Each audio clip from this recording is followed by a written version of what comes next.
اگر تم کو ان گواہوں کی نسبت کچھ شک ہو تو ان کو عصر کی نماز کے بعد کھڑا کرو اور دونوں اللہ کی قسمیں کھائیں کہ ہم شہادت کا کچھ عوض نہیں لیں گے، گو ہمارا رشتہ دار ہی ہو، اور نہ ہم اللہ کی شہادت کو چھپائیں گے۔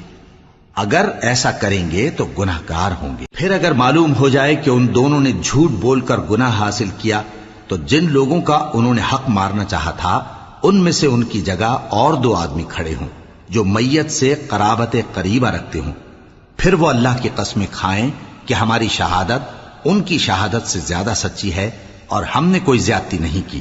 ایسا کیا ہو تو ہم بے انصاف ہیں۔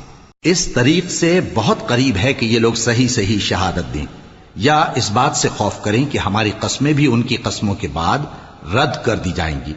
اور اللہ سے ڈرو اور اس کے احکام کو توجہ سے سنو، اور اللہ نافرمان لوگوں کو ہدایت نہیں دیتا۔ وہ دن یاد رکھنا